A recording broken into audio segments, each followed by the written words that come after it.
Guys, are you guys ready for your next comic? I need more energy than that.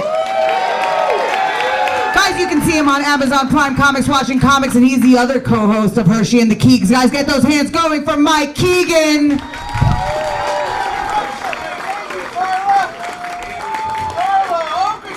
Hey guys, give it over Carl. Let her hear it. Isn't she awesome?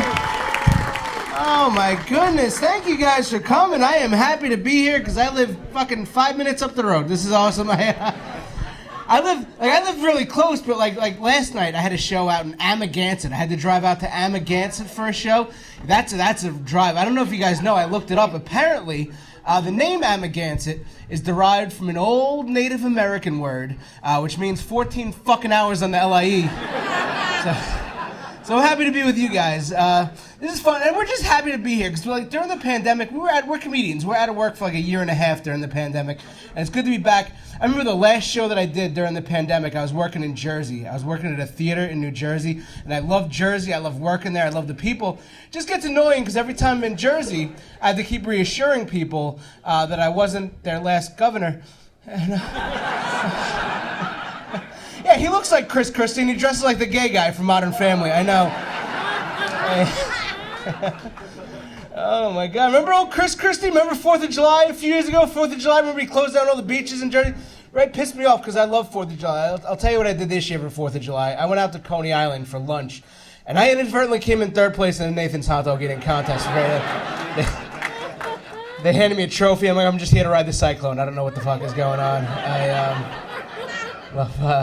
Love 4th of July. I love summertime. Summertime, we're going to start getting warm again. Right, exactly. I love going to barbecues. Here's a little tip. If you guys have a barbecue at your house, don't embarrass yourself. Heinz ketchup only. Only serve Heinz, right? None of that Hunt's bullshit. Yeah. If you serve Hunt's ketchup at a barbecue, that's just a subtle way of telling people that you're going into foreclosure. It's garbage ketchup. But it is good to be back, though, because I had the COVID. Any other COVID survivors? I'm sure there's a few of us, right? And yeah. And we'll make out with the rest of you guys. We'll give you our antibodies. I had the COVID, and I had the real COVID. I had the original COVID. I had the Wuhan wet market fucking bat COVID. Not the Omicron sniffles. I had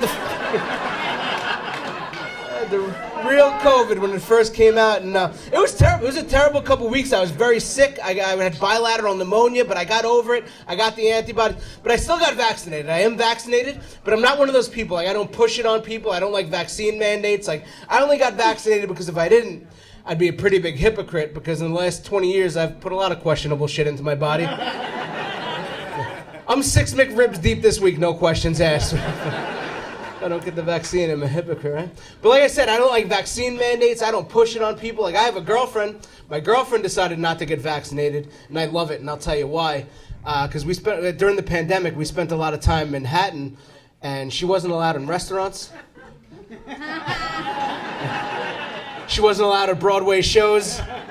I did the math. In 3 months, I saved $37,000. Yeah, exactly, right? Yeah. Yeah, one day she's just like, Mike, maybe I will get the vaccine. I'm like, no, you don't want to risk it, babe. You don't want to risk it. Yeah, let's not do that. I don't know, but it is. But it is good to be back, though, because I'm a road comedian. I'm used to being on the road every weekend doing this. You learn a lot when you're on the road doing comedy. One of the biggest things I've learned is no matter what size you are, no matter what kind of shape you might be in, if you want to feel good about your body, go to a state fair in West Virginia. I'm the skinny guy at a state fair in West Virginia. Most times I'm the hottest chick. It's West Virginia. About 2 years ago, I got invited to do a show at a state fair in West Virginia. I'm driving out there. I have these horrible directions that they emailed to me. One of the last things on the directions said, make a left after the Italian restaurant, right? So I'm driving hour and a half up and down this one main road they have in this town in West Virginia. Couldn't find the Italian restaurant. I finally called the venue. Said, can you at least give me the name of the Italian restaurant? I can't find it. Guy on the other end of the line in West Virginia goes, oh, you're looking for the Italian restaurant.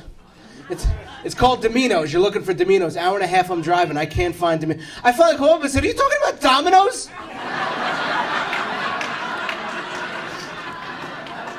Domino's Pizza's your fucking Italian restaurant? Are you kidding me? Hour and a half I'm driving up and down that road. I passed the Domino's 14 times. I stopped there to eat 3 times.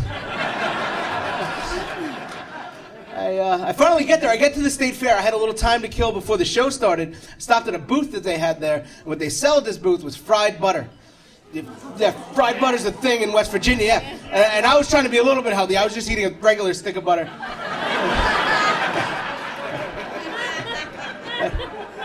I'm like the pretentious guy from New York. I'm like, can I have my butter grilled? Is that a thing? I don't know. Can I do it? 3 gigantic guys sitting around this booth, and they're just shoveling fried butter in their mouths, and they didn't like me. They didn't like the skinny guy. I hear all little comments they were making each other. They didn't like me. They're pointing at me. One of them points at me and just goes, oh, would you look at Mr. Fitness over there? One of them points at me and goes, who's he trying to impress eating all them vegetables? I was eating a corn dog.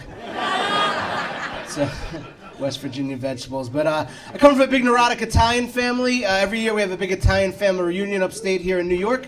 Right, Italians, right? Every year, we go up there every year since I'm a little kid. I notice now that I'm a little bit older, I spend most of my time at my family reunions, like, looking at my attractive cousins, trying to figure out how related we are.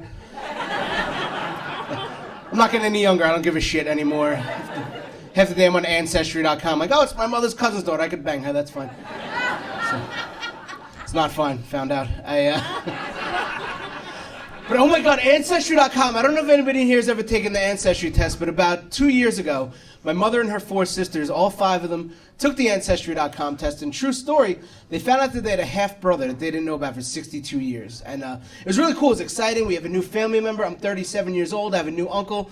Got to meet him about a year ago. Really nice guy. Lives down in Maryland. Went down to go visit him. Coolest guy. He did the coolest thing. What he did was, like I said, I'm 37 years old. He gave me 37 birthday cards, each with $10 in it. It was really, right? It was really nice. It was sweet, right? And then he made me sit on his lap and told me to keep it our little secret. The full uncle experience in one day. It was great. That's a true story. The uncle thing, not the lap thing.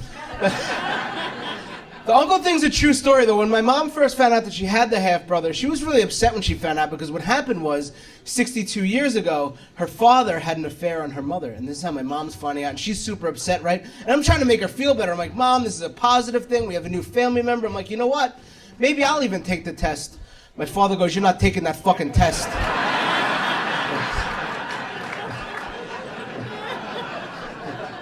Get back in Uncle Gary's lap and shut up.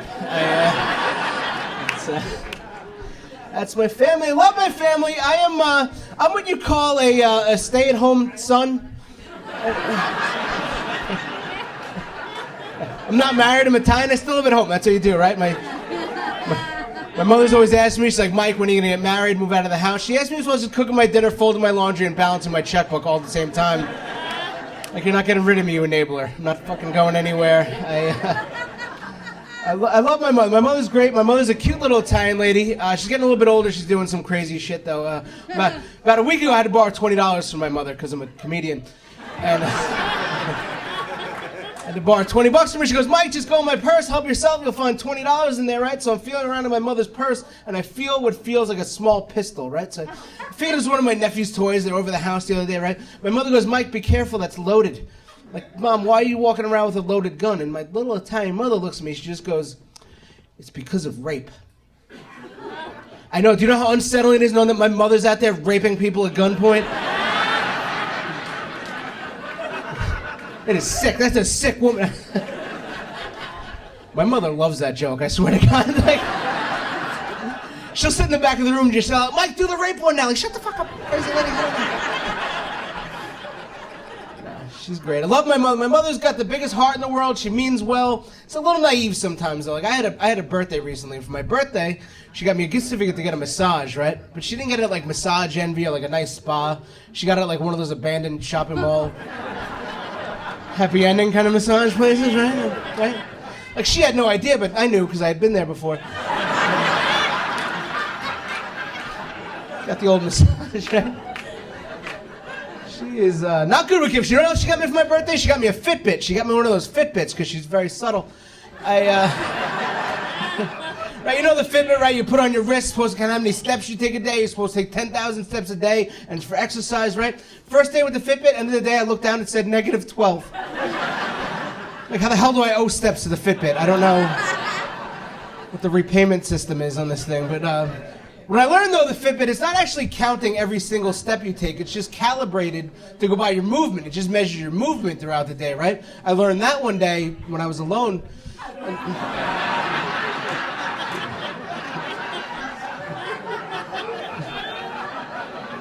I was watching women's volleyball. 20 minutes later, I looked down, I'm like, holy shit, 47,000. 2.5 miles. I don't know. You guys are fun, man. Where's the single ladies? Hot single women? Where are we? Single ladies? Oh, over there. Oh my goodness. Oh, no. You don't have to hide. You're hot. Oh my God. You're beautiful. And my mom said I'd have somebody sleep over tonight. So you're good. I will take you home to my race car bed. We'll make this happen. You're beautiful. And I don't want to disappoint, though. Like I said before, I do have a girlfriend. Like I said before, she passed away this morning. We're good. No, I love it. And my girl, I do have it. She's here, so I got to say that. I love my girlfriend. Love my girlfriend. She's beautiful. She's Colombian. Any of you guys ever dated a Colombian chick? It's fucking terrifying. They're mean. You date a Colombian girl, you never know what you're gonna wake up to the next morning. It's either Sofia Vergara or Pablo Escobar. Spoiler alert, it's Pablo Escobar every morning. They're mean, right? Good. Love her. She's great. She's beautiful. She's sexy, out of my league. You know what sold me to date a Colombian girl, though, was the food. Colombian women make the best food in the world. Right? Every morning, cocaine omelets. She's great. We get along very well. Love her. One thing that bothers me about our relationship is she refuses to speak Spanish to me in bed. I always ask her to do it. I think it would be so hot. She won't do it, right? And I'm not even asking for much. Just every once in a while, just throw me a little, ay, papi. Just a little, ay, papi, every now and then. I don't need a script. I don't need dialogue. I don't need mucho gusto. Te amo, papi chulo. Just the papi. I don't even need the chulo, right? Because beggars can't be chulos.